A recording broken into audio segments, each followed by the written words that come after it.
सभी साथियों को जय भीम, नमो बुद्धाय। पिता हमारे जन्मे महापुरुषों के चरणों में कोटि कोटि नमन।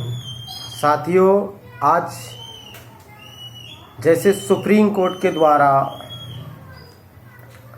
हमारे दलित और आदिवासी के लिए क्रीमी लेयर और वर्गीकरण को लेकर के आया है, उस विषय पर हम चर्चा करने आए हैं आपके समक्ष में।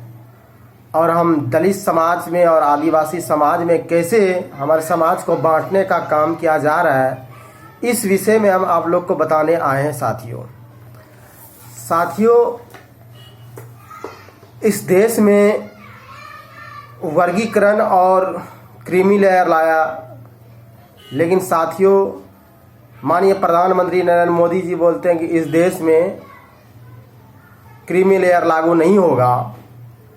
तो हम ये पूछना चाहते देश के प्रधानमंत्री से कि क्या वर्गीकरण भी होना ज़रूरी है? ना तो इस देश में वर्गीकरण होगा और ना ही तो इस देश में क्रीमी लेयर लगेगा। हमारे दलित समाज के व्यक्ति कुछ ऐसे हैं, वो बोलते हैं ये सही है। हम उस दलित समाज के व्यक्ति से पूछना चाहते हैं, क्या आप चतुर्वर्गीय कर्मचारी का एक नौकरी करते हैं, उसके बाद जाकर के क्या आपका आर्थिक स्थिति इतना सुधर जाते हैं कि आने वाले भविष्य नस्ल का आप क्या उसको एक बिजनेसमैन या पीढ़ी को आप बना सकते हो?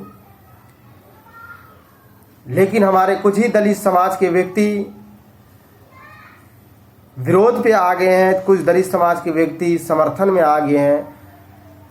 आपको सबसे पहले ये बताना चाहते हैं हम कि जो सुप्रीम कोर्ट के द्वारा 500 का पन्ना निकला है वर्गीकरण को लेकर के और क्रीमी लेयर लेकर के, उसको पढ़ें और समझें।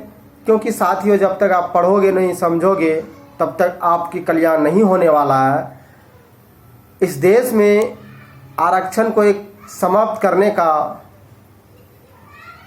नियम बनाया गया है कि इस देश का SC ST का आरक्षण को समाप्त कर दिया जाए। जिसको आपसे वोट लिया कि इस देश का संविधान खतरे में है, आज वो चुप्पी साधे हुए हैं, चाहे वो अखिलेश यादव हो, चाहे वो राहुल गांधी है, कि इस देश में संविधान खत्म हो जाएगा। साथियों, इस देश में दलित और आदिवासी का जैसे एकता है, दलित का जैसे एकता है, इससे कहीं न कहीं मनुवादी को पेट में दर्द उठना स्टार्ट हो गया है। इसीलिए वो लोग अब चाहते इस देश में इस दलित समाज को कैसे तोड़ें, इसलिए वो क्रीमी लेयर लेकर के वर्गीकरण को लेकर के आए हुए इस देश में। साथियों, आरक्षण का लाभ उसी को मिलता है जो इस देश में पढ़ते हैं, लिखते हैं, उसी को आरक्षण का लाभ मिलते हैं। अगर हम ही नहीं पढ़ेंगे तो क्या हमें आरक्षण का लाभ मिलेगा?